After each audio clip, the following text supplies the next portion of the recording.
the field. From the ice to the turf, we'll break it down. Discussing every win and every loss in town. We'll talk about the Canucks and the Lions. We are your irrational fans. We are your irrational fans.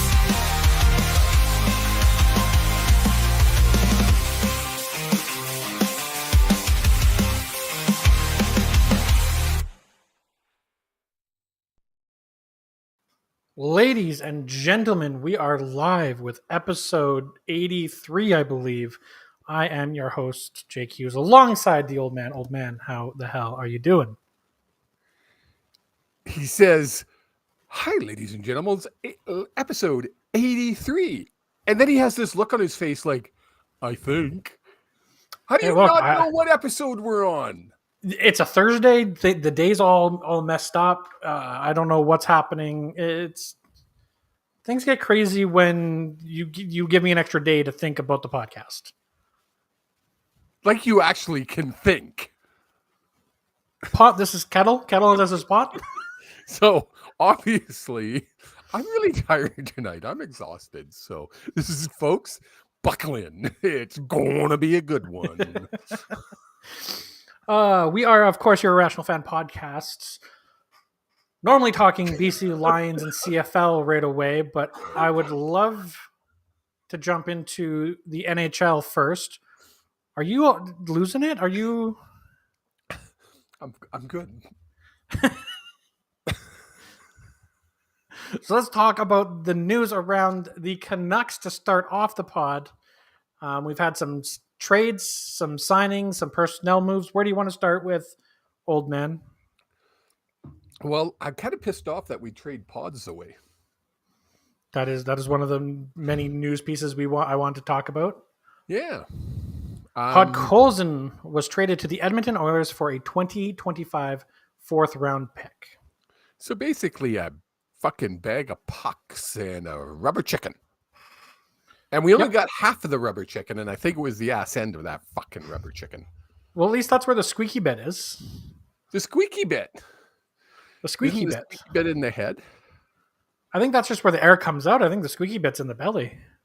Or is it in the ass? I don't know.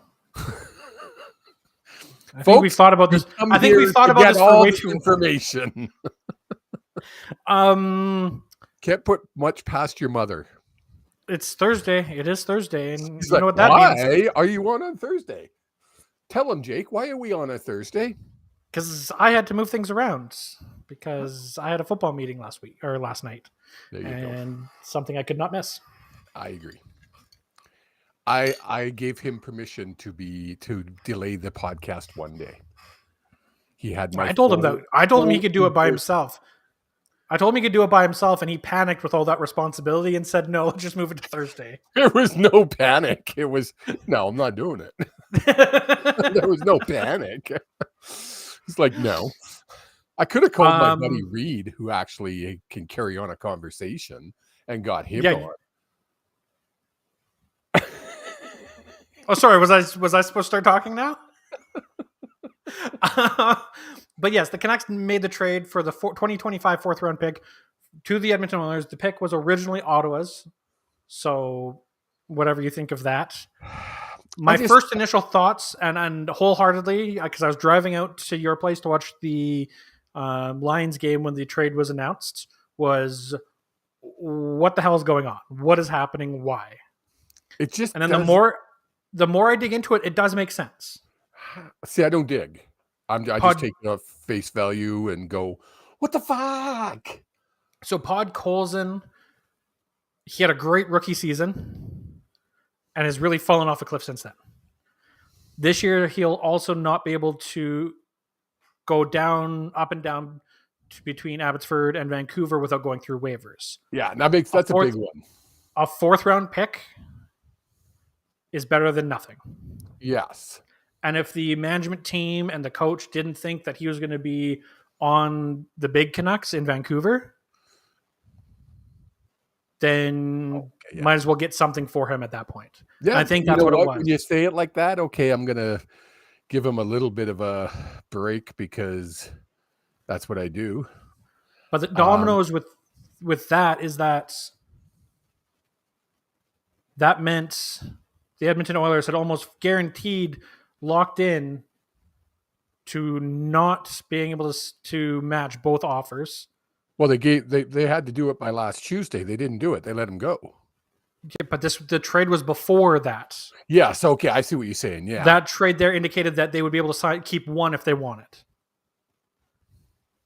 They didn't keep either, which is still shocking to me that they didn't match either of them. But good on St. Louis for getting two players that had a reasonable contract. Yeah. Right? Not crazy money, but Charlie, we are so dedicated that we stopped watching the game to come do the podcast. well, I just want to update. It is now a tie game. Whew. Saskatchewan 16, Toronto 16, with 5:06 left in the fourth. After another dominant stop on 2nd and 1 from this Riders defense. Oh, you mean they didn't go for it? How can a professional football team be first and goal to go 3 times, 3 different series? You have 9 tries to get the ball 1 yard. And We give you a yard in the CFL. You have a whole yard. Yep. And you don't go for it, or you don't get it. 9 tries. It's wild. Bizarre. But let's jump back to more Canucks news. Yes. Because I believe, and I'm pulling up the tweet right now, make sure it was earlier today, the Canucks announced that they had signed Sammy Blais to a AHL contract and has been invited to the Vancouver Canucks on a PTO. Very cool. I think that's Who is a he? perfect diamond in the rough player that Tocchet would love. He's a hard hitting 6'2" defenseman, or not defenseman. Sorry, I said that. I think he's center. Where does it show his position? I don't know. Left wing. He's a left wing. wing. He's a winger. 71 points in 257 career games. Mainly with the St. Louis Blues. A little stint there with the Rangers as well. But 4th liner, or do you think? Or I think a 4th liner could kill some penalties if need be. But I love this move because there's no risk. He's got an AHL contract and you're supporting the Abbotsford Canucks. If he comes to camp and does well and really shows up, then you can offer him a contract at that point. Yeah, that works. And then the last bit of Canucks news, one that's Canucks Twitter has been full of piss and vinegar about, is that current head goalie coach and director of goaltending Ian Clark asked for a new position with the team and will now work as a goalie scout and goaltending development coach. Yes. Now, this is huge because Ian Clark has been with the Canucks for bloody ever and has worked with the likes of Luongo, Schneider, Lack, Markstrom, Demko. And look at the successes that those goalies have had with Ian Clark and then compare them to when they're not with Ian Clark. Yeah. Look at Markstrom. Markstrom should have been a Vezina winning goaltender with the Canucks, goes to the Flames and hasn't been able to find consistency. Well, because the Flames is a toxic. Well, that's neither here nor there. Yes, we're not going to go there again. But it's why I'm interested to see how Markstrom's going to do in New Jersey. Mm-hmm. Because is it just that the Flames are that toxic, or is Markstrom just inconsistent? Yeah. The Canucks have promoted, what is his name? Marco Torrianis has been promoted to goaltending coach of the Vancouver Canucks. He was the development coach and goaltending coach for the Abbotsford Canucks before this. So keeping it in-house, just kind of moving everyone up as you do in an organization at the right time. I thought you said the football game was tied. It's not tied. I just looked at it, and it was 16-13, and then they kicked a field goal. Must not have updated. Weird. I do have it on my second screen, so when it comes back from commercial, I'll make sure to update. But Cool. Squirrel. Yeah, some movement. Canucks, basically, to me, that proves Canucks management and everyone is back from their summer vacations. Things are starting to move. Do you think there's going to be anything big happening? I just can't see it. Unless you're trading a Höglander. Yeah. I don't know. No, I think what you see on our roster is what you see opening night. Maybe a few tweaks here or there, but like a Sammy Blais comes in and really impresses at camp, offering him a league minimum contract, something like that, right? But I think it's pretty much set. And you know what? When you look at it, have we improved from what you saw the lineup last year? Leaps and bounds. Yeah, I totally agree. The only concern is that there are now rumors, and they've been percolating for a little while, and I've wanted to ignore them, but that Demko's recovery is not on track. Which is terrifying, actually. Breaking news. Coming back from the 3-minute warning, Saskatchewan just kicked a field goal, making it 19-16 for Saskatchewan. 2:45 left, and Toronto will be receiving a kickoff.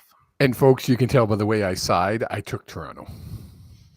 At least he's being honest. He had all the opportunity in the world to not share his pick with me or with you guys. I shared it before the game. You did? Shared it before the game, or just as the game started, I guess. I think it was just before the game. Yeah. I don't remember. But yes, Demko not a good sign.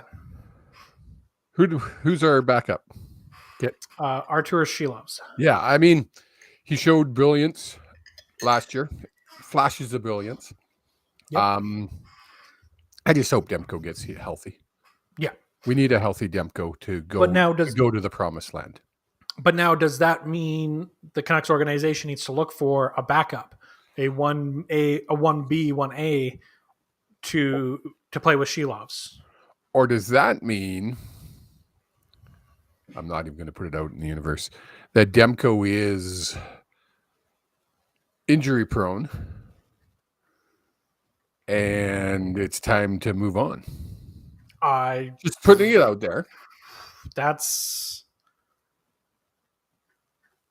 would be a big reaction, in my opinion. Well, yeah, of course. But I don't think it's a... How many more injuries of the same area do you... Well, by all accounts, it's his other leg. Well, but it's still knees, right? Yep. Now both knees are shot. Talk to any goalie. You can tell a goalie if they say they played professional hockey, they're the one walking bow-legged. Yep. Because their knees are fucked.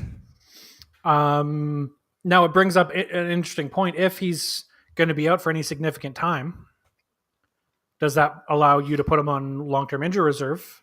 Ooh. So you can sign another goalie?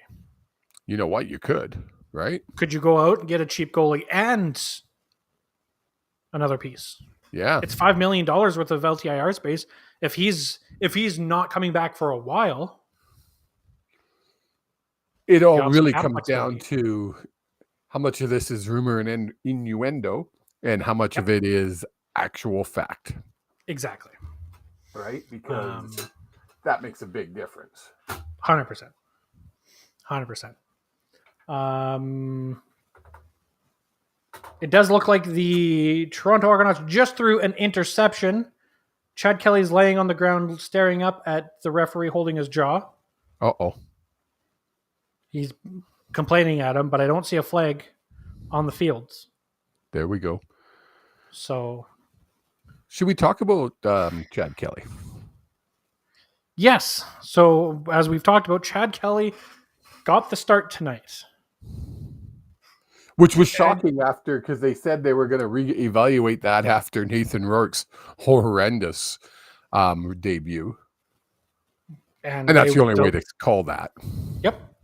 And they still decided to go with Kelly. And, what happened? Sorry, that was a clear hit to the head. Oh. Challenge? You're within the 3 minutes. I don't know if that's challengeable. Oh, I don't know. I think you can. Or is Does it not look like it's been automatically reviewed? challenged. It was a turnover, so the turnover is automatically reviewed. Oh, right. So is that? But The they don't ball look is at snapped. There is no everything. review. There you go. Interesting. So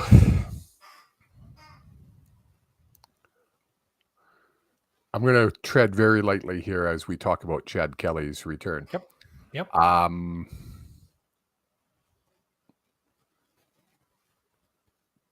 You have a player in Montreal that's pretty much suspended for life. Yep. Sorry, his name's blank. I'm blank on his name.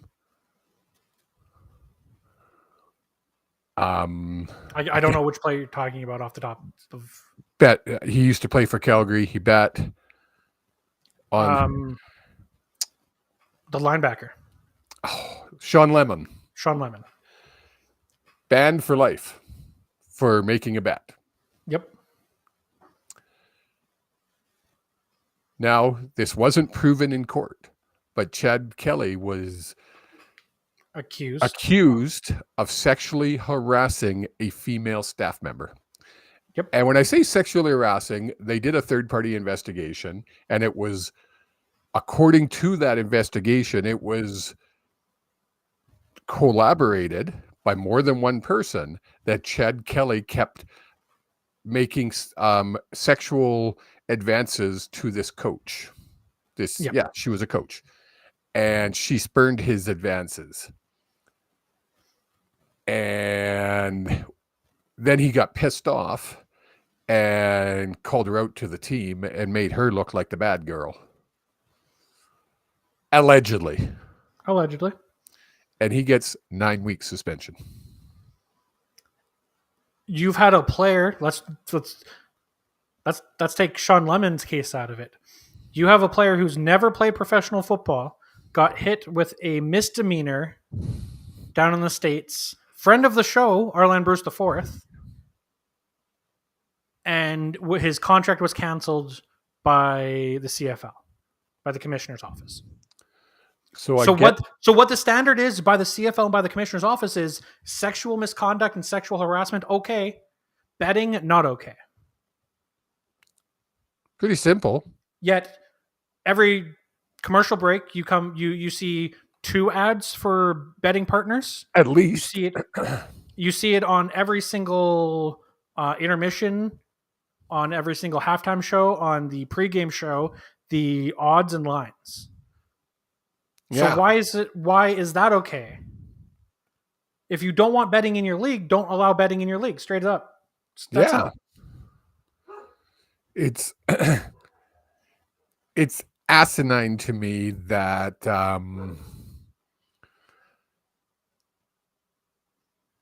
that Chad Kelly's allowed to play. B, AB4, Lemonator. Who else has been banned from this league for what I would consider way less of a offense than what Chad Kelly is allegedly have done? Yep. Now remember, what Lemon did isn't against the law. Nope. It's against the rules of the CFL, but it isn't against the law. What Chad Kelly did, if the charges were brought to court, is against the law. Pretty simple. That's my view. I think it looks bad. And I saw a handful of people who said they were going to boycott the games. I think that's the best thing you can do as a viewer of the league. We're watching. We have to watch because we have to watch. But the hundreds of people that are boycotting, I applaud them. Yes, the hundreds. I like that. But it's true. It's probably hundreds. Yep. Got to do something. Got to take a stand. Got to do something. I wonder what they didn't show his return being announced or anything like that. And I watched the pregame. so I didn't see him being announced or anything to the crowd. I'd like to see how the reaction's going to be when he's away from Toronto. In a Winnipeg, in a Saskatchewan, they're going to boo him. I hope so. And all game long. Every time he touches the ball, just like, hockey, you get that one guy everybody hates and you boo him. Yep. Do it. Every time he touches the ball, just boo. It's frustrating to me. It's one of those, I guess if you got money, the rules don't apply. If you're a star, the rules don't fucking apply. Sean Lemon's a all star. of us. The thing is that Sean Lemon's a star. So it's this double standard of what is acceptable and what's not. He's not a quarterback. He's not the elite star, even though in our eyes he is. He's not in the league, right? He's expendable. Chad Kelly apparently isn't. And again, to me, it shows that CFL does not take sexual harassment against a female seriously. Yeah. That's all it says to me. Yeah. Welcome to 2024, guys. It's embarrassing. Yep. I agree. Update on the game. So Toronto has the ball back. Oh. Just made a third down and 15 or third and 20 conversion. Oh, wow. On Saskatchewan's 48-yard line is now 2nd and 10 with 1:24 remaining. And 3 minutes, 3-point difference? 3-point difference. And there's just a drop ball, and that was completely on the receiver. Completely. We talked about it. We touched on it very briefly there when talking about Kelly. Nathan Rourke looked out of sync completely with his team. There's out of sync, and then there's what happened last week to Nathan. And I feel bad. I mean, the kid had 3 days to play. And well, they showed it on the broadcast at one point. It was like Sunday he's released. Tuesday he signed a contract. Wednesday he starts practice. Sunday he starts. Yeah. How are you supposed to be ready in that time? And I had somebody go off of me. Well, the coaches should have not let him play. And I said, well, unfortunately, I'm just a fat old man that has a podcast that has an opinion. My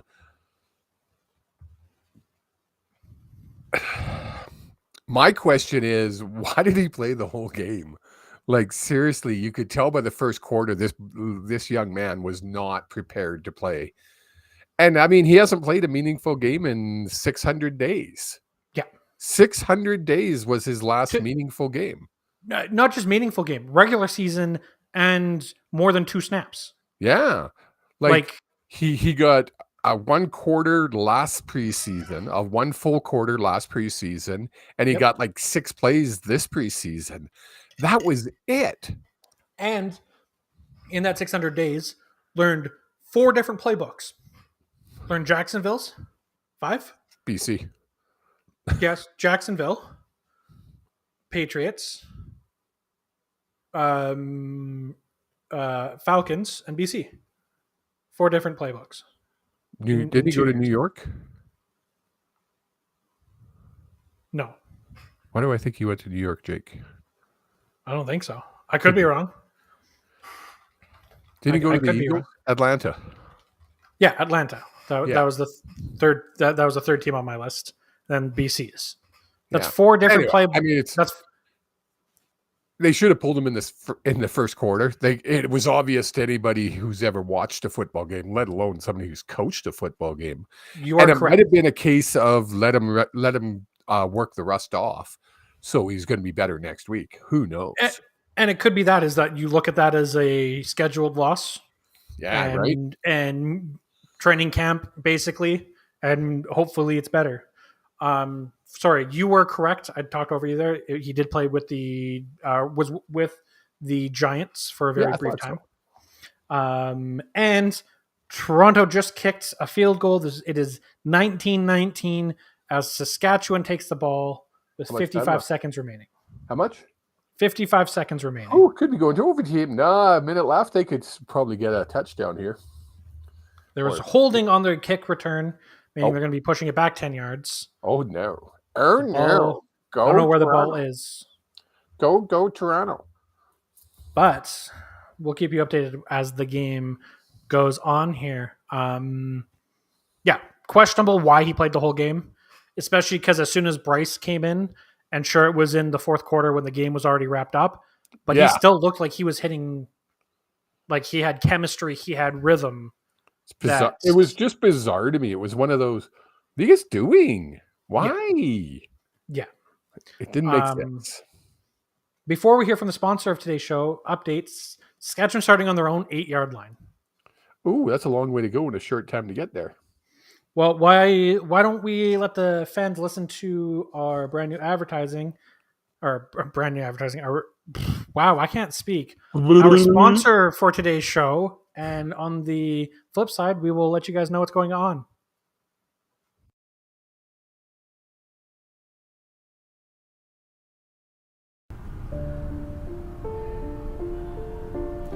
Hi guys, Mitch here with Rangeland RV. You might remember me from such videos as Big Mitch P, the Rockwood 1970 ESP, and even Hot Deals. But I'm here today to talk about something else. Are you having trouble seeing yourself in a new trailer this year because of the high interest rates? Well, we've got a solution for you. We are back with our 2.99% financing on all of our 2023 travel trailers and fifth wheels. On now all the way till... For a limited time only. Limited time only?! For a limited time only. So get on down here, take advantage of the massive savings, and get yourself inside your guys' dream RV this season. Happy camping.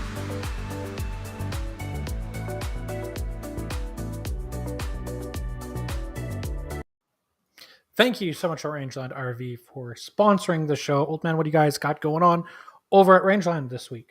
We still have our hail sale. Very few select units that got damaged have been drastically discounted. When I say drastically, there's some that are like 10,000 below MSRP, which is crazy. Plus, on any of the 2023 trailers, pull behinds only, you can get still 2.99% financing. It's an amazing deal, especially when you put it together with the hail sale. Give me a shout. You know how to get me. As we finish up the ad read, with 26 seconds left, the ball on the Saskatchewan 1-yard line. The pass is incomplete, making it third down. Kicking from deep inside your own end zone. And you can't give up the points here. Can he kick it? But he could kick it back into the end zone if it's you put your kicker back there, man. You put your punter. He's been punting 1.5 miles. You put your punter back there, and you tell everybody to give it to your punter, and you kick that through the. If I'm like, the problem is if you're Saskatchewan and you sky the ball, How much? They're going to get the ball. There's too much time left. There's still 26 seconds left. Oh, they're going to get. Yeah. You have to line drive it as hard as you can. Oh yeah. You got to get it past the midfield. There's you come up with a kick of the. There's an injury on the field. The guy's just walking off right now, number 19 for Saskatchewan. So, but before we get into the last week's game, I'm almost tempted just to do some play-by-play here. Do some play-by-play. You got to be careful though. Can we get in trouble? I do not believe so. As long as we say Saskatchewan and Toronto, and we don't say what game we're talking about. Okay, then we're good. We're good. What are you doing?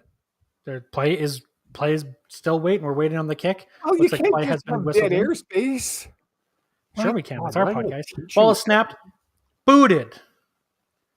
Comes down to the 50-yard line, and there's no punt back. He's taking the ball, and he runs it back to the 38-yard line. Field goal already. 37-yard line. Already in field goal range.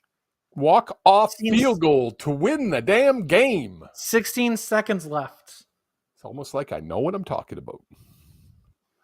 You have to assume that Toronto here is just going to run the ball twice How much and time kicks a left? field goal. 16 seconds. I went black. I was so excited. Yeah, 16 seconds left.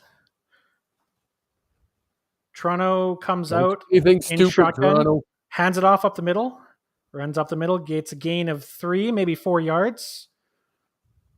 Will be second down and about We're just 6 going to yards to kick it go. now, just in case. And he's coming out to kick. The reason they do this is if there's a bad snap, if something happens, they still have that set third down to try again.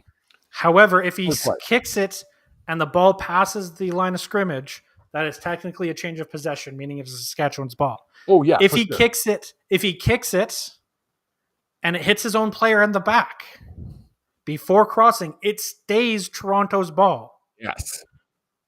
So there'll be Tonight, no time left on the clock, I'm assuming. Yeah, Holomanjaro, I can't say his Hajalaro, 40-yard field goal attempt. 0's on the clock. Oh, he missed Kick is it. up, and But- it's wide. It's wide, but it went. He just did it on purpose. He got the 1 point. He did it on purpose. He kicked it through the. He did it. Did you see him? He was just like, doesn't matter. What an ending that only you can have in the CFL, where you miss a field goal and still win the game. Hold on. I'm having flashbacks. Mr. Louis Pasaglia made a career out of doing stuff like that. But he Not at a 40-yarder. Try the field goal. He Not would at a 40-yarder. He wouldn't even try. He'd kick it over to the freaking side of the goal, the end zone, as hard as he could. It's a strategy to me that I don't understand in a situation. We'll talk about it a little bit in a couple games. No, the first game we'll talk about is the Red Blacks last week beat the Stamps by a score of 31-29. They won with a walk-off field goal. However, there was multiple opportunities for both teams to take advantage in this game, and they just couldn't pull it out. With a minute and some odd seconds left, the Red Blacks decide to go for it just past the 50-yard line, or just at the 50-yard line of the Stampeders. Meaning, yes, it would have been a 57-yard field goal. Yes. However, I'm in the stands and I'm talking to people around me, all Stamps fans at McMahon. And I'm like, why aren't they kicking a field goal? Because you line that sucker up and you don't aim. That's not true. You aim for the corners of the... You don't need to go back through the back. No. You can have it go out either side of the end zone. And that's a rouge, a single point. Yes. It still somehow managed to work to the Red Blacks' advantage. But it's one of those decisions that I texted you the moment it happened. I said, fireable offense by the coach. Well, If they lose that game, fireable offense. and it's funny because Stamp fans all over the internet were going cuckoo for Cocoa Puffs. Worse than Rider fans last week, and worse than Smurf Mafia, even when they win, because Smurf Mafia they just go cuckoo for Cocoa Puffs all the time because they're Smurf Mafia. Anyway, they were like, it's a magic 2 seconds. Where did these magic 2 seconds come from? And I was like, did you watch the replay? I was there clearly out with 2 seconds left. I was there in the attendance. The ball goes out of bounds, or the play goes out of bounds, and everyone starts cheering and celebrating. And I'm like, there should be 2 seconds left on the clock. 100% there should be 2 seconds left up on the clock. And everyone around me like, oh, you don't know what you're talking about. And sure enough, referee comes on over the announcer and says, timer, please reset the clock to 2 seconds. And everyone booed. But it was the right call. Whether you like the call or not. Oh, a camera came back on. It's the right call. Yes. 100%. Right? I didn't get to see this game. I was met up with our Mr. Rod Peterson. And we went down to Okotoks Dogs versus the Moose Jaw Miller Express. Rod is the play-by-play caller for the Moose Jaw Miller Express for their home games. There's a streaming service that he does the play-by-play. So we went down and had some good seats and watched part of the game. I say part of the game. We watched till like the fourth inning. Almost 2.5, 3 hours. I was going to say 2 hours, maybe 3. It was insanity. That's crazy. Why did it take? Charlie says about the Toronto game. What a game. Both teams were dumbasses. Is that about the Toronto game or is that about the Red Black Stamps game? No, I think that was I think that was the game that just on, right, Charlie? Okay.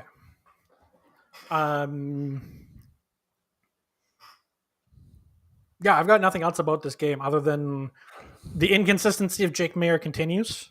Well, and that's the thing. It's like it goes back to how long Coach Dickinson left 4 down Bo in when 4 down Bo was obviously dreaming about changing the rules in the CFL to 4 downs and not paying attention to how he's playing. And he's been actually, you know what? Since he made that comment publicly, his game went downhill. I think his game was already downhill. It's a curse, a 4 down Bo. We're going to call it that. The 4 down Bo curse. But yeah, how long does Dickinson let him play? I mean, you got to find something because they're going to miss the playoffs. Yeah, it's embarrassing to the position of quarterback to have a guy like Jake Maier in there. Yeah. If the reporting that I have heard is true, which I'm still waiting to get a confirmation on, so I don't want to share anything publicly until I get that. If the initial report that I've got is true, that's embarrassing. There you go. I will share when I can, if I can. And everybody's looking over at BC going, what are you doing with Vernon? Huh? What you doing with Vernon? I can think about 8 other teams in the league that will probably, maybe not Montreal, probably not Toronto, probably not Saskatchewan, but every other team, so 5 teams in the league, would be looking, going, oh, Argos are iffy because if Chad Kelly comes back to what he was, despite him being a terrible human being, he's a great quarterback. Super quarterback. He's just an asshole. He's just a piece of shit. He's a poor human being. I don't even know the guy, but from what I see and what I read, he's not a nice man.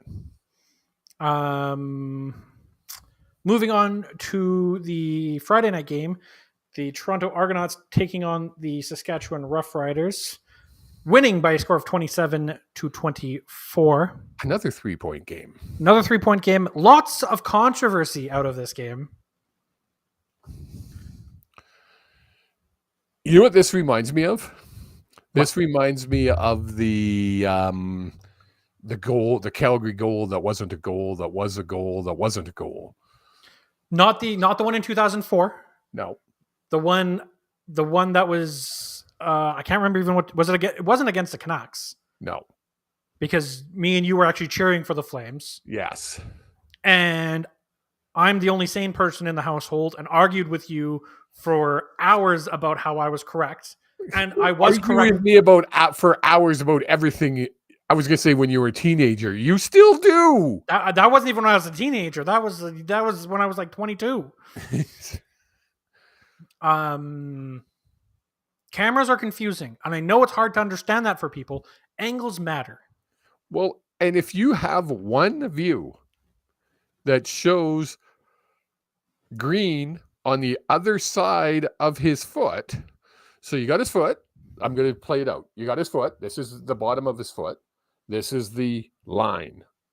I'll put it over here so you guys can actually understand it because it was going this way. If there's a gap, doesn't matter how big that gap was.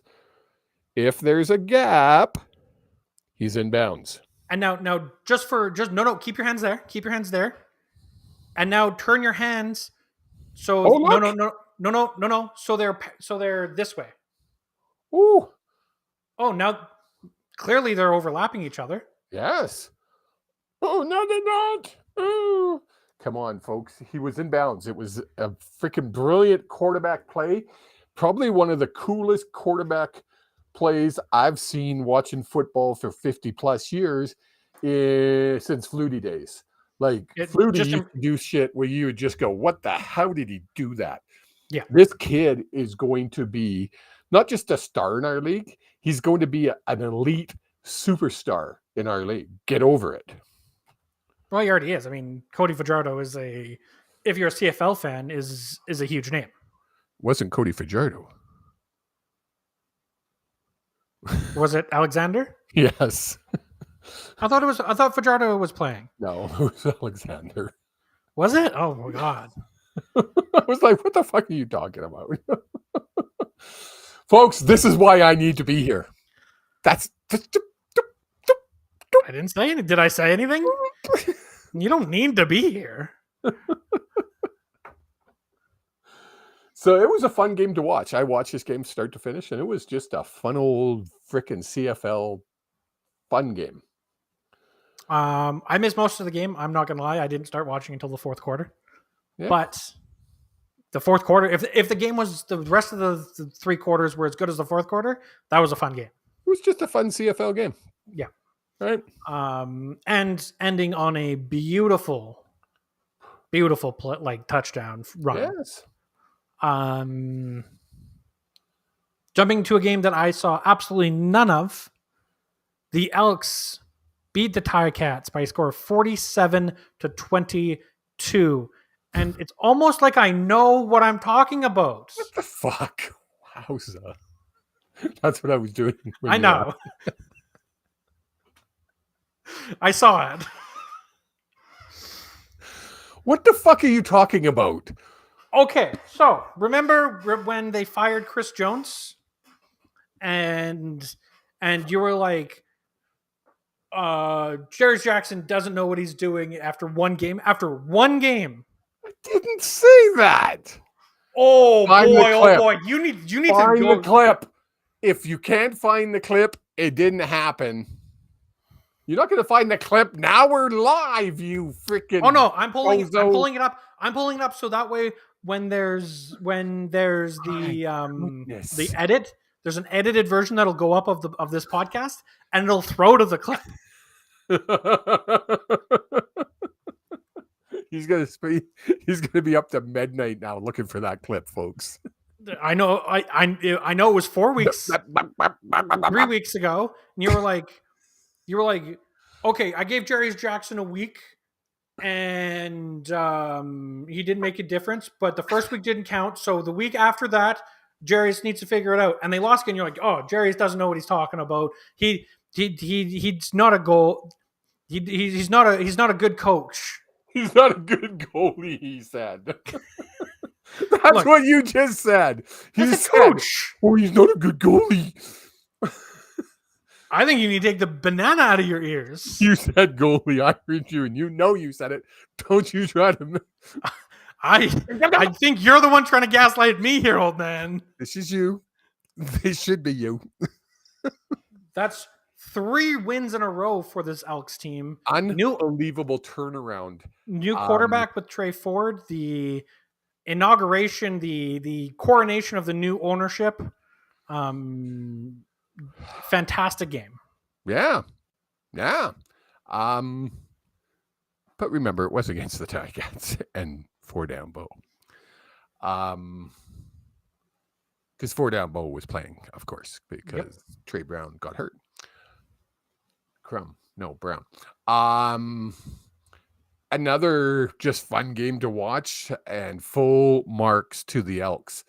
I said it. If the Elks could put a few more wins together, this will be the wildest west. Get it? Wildest West that we've seen in years and years and years, where we're literally going to come down to the last week to decide not only who plays who, but who finishes in first, who finishes in second, and who finishes in third. Yeah. The Elks are on fire. So, and with BC and Saskatchewan continuing to lose, that just closes that gap. The only team not benefiting is Calgary. Yeah. Because they continue to lose as well. Coming out of that game, the Ticats fired assistant head coach and defensive coordinator Mark Washington Yeah. and hired Chris Jones as the, and I want to get his, Defensive I want to get advisor? the title, new senior defensive assistant.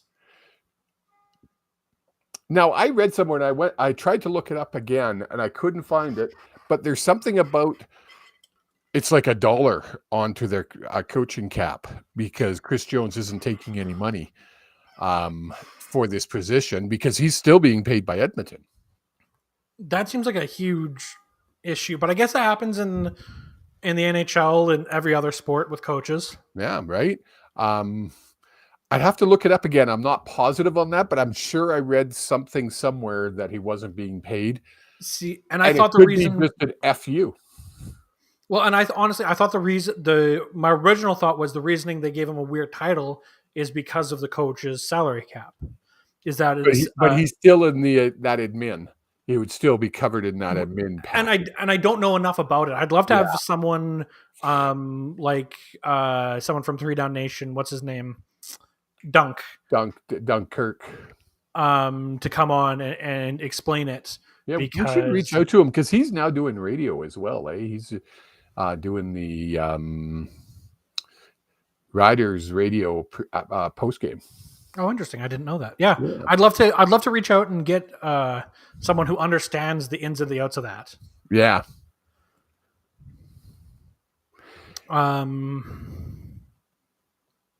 Then we head into the Sunday night game, the game that was hyped up as the return of Captain Canada.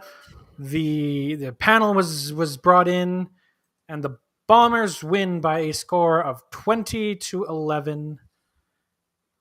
Rourke didn't look. No, we need to show it. We need to show it. You can get what I'm doing. We don't want to talk about this game. We need to talk about this game because Rourke didn't look good. The defensive played great, in my opinion, and the Bombers deserve all the credit in the world. But if I hear one more Smurf Mafia pinhead say it was a dominant win over the BC Lions, dominant? A dominant, any other team would have won 60-11. I don't think so. I think you're being dramatic here. I think Bombers. It should have been a 17-point victory for the Bombers. Whatever. I hate it. It should have been because we scored a touchdown in the last drive of the game because the Bombers didn't care. It was our freaking 4th string quarterback to start the season in. Look, I'm just as irrational as you are. No, but the Bombers. No, the Bombers. To the Lions. The Bombers deserved every. They don't deserve twiddly dumb. They deserved every single piece of credit out of that game because it's not like the Lions' defense wasn't playing well. Well, besides the fact they couldn't tackle anything after the line of scrimmage. They held a team to 20 points. That's because it was the Bombers. Bombers looked awesome. Charlie, now you're just being silly. You know what? There are very few times where I'm going to agree with Smurf Mafia. I agree with Smurf Mafia on this. Hey, I could put Charlie in timeout. You could. I can take him out of timeout just as easily. Look, Charlie, I think behave yourself. I think that's exactly what you're trying to do is exactly what the BC Lions head coach and team is going to do. You flush that one down the drain and come back next week. And I have definite proof that you're incorrect. I just saw the comment. That means I'm correct. Carry on. 100%. The Lions did not play well. I think they're going to take that tape, flush it down the toilet, light it on fire, and no one's going to see it. And Rourke is going to come out on Saturday. Who are they playing? That's a very good question off the top of my head. They are playing Ottawa. It's going to be embarrassing. I'm hoping because who? Yeah. Anything else to talk about this week before we get into everyone's favorite segment? Did I mention I'm exhausted? Well, let's get through this last segment, and then you can go take a nap, old man. Did you not say this was going to be a short show? It's 50 freaking minutes already, Well, Dick. if you stop talking, we could get okay. through with it.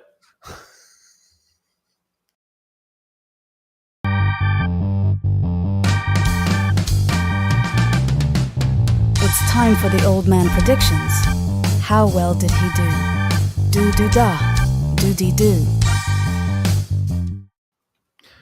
That's right, ladies and gentlemen. It's time for everyone's favorite segment, Old Man Predicts. Let's see how he did. Doody-da, doody-do. And this last week was not a good week for the old man, as he went 1 win and 3 losses, bringing his overall record to 26-17-1, which is still a really good record. It was my worst week. Yeah. I had never not got at least 2 right all year long. But now we get to predict next week. And we're already starting off on a 0-1 part of this week. He deserves a timeout. Wowza, Charlie. For folks who aren't seeing his comments, he's now said Red Blacks will beat BC this week. The Red Blacks are 6-2-1. Red Blacks are 6-2-1. The BC Lions are 5-5. Your mom used So to we started with that to her. We started this week, and you picked the And Toronto. then the fight started. Can I continue now, or are you good?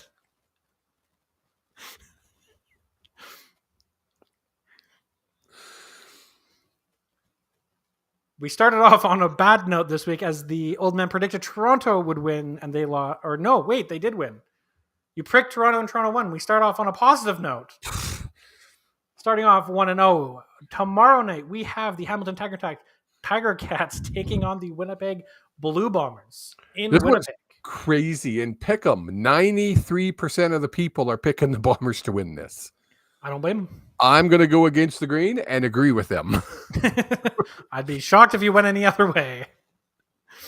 Then we have the Saturday night game with the BC Lions taking on the Ottawa Red Blacks in Ottawa. I'm going to stick with my Lions, of course. I have a feeling this will be the game of the week. I think it's going to be a high scoring. I think it's going to be a shootout at the OK Corral. It's going to be like 54-40. You know what? That'd be a fun game to watch. Yeah.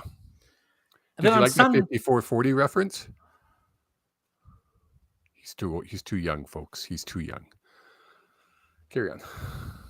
Then we have on Sunday the Edmonton Elks, the 3 in a row Edmonton Elks taking on the best team in the CFL, the Montreal Alouettes. And in my opinion, this will be the game of the week. I don't think it's going to be high scoring. I think it's just going to be very close and very exciting. The Elks come crashing down. And you're They're taking up Montreal. against. I think Fajardo's back in this week as well. I feel like you've been saying that for the last 3 weeks. Is that I Fajardo's, have. and it's like one of those Fajardo's going to be back. But if you're Montreal, and How do you take Alexander out? not just that, but why would you take Alexander out? Yeah. If Fajardo's even 99.9%, wait that extra week. Why not? You're going up against the Elks, Um, which is one of the hottest teams in the league right now. But Montreal cakewalk. I think it's going to be a blowout. I think it's going to be like 50-6. and this week marks the last week of the CFL having games on Thursday nights. Oh, yes, because the NFL takes NFL over. starts after Labor Day, Yeah. but the Labor Day Classics happen. So next week we have a Saturday, Sunday, and 2 Monday games. 2, not just 1, but 2. And then we're on to what I like, the preferred schedule for me for the CFL, having a doubleheader on either Friday or Saturday. It's dumb not to do it all year, eh? Just make it Friday nights, man. I argue with myself on this all the time because I get why you're putting it on Thursday. Yes.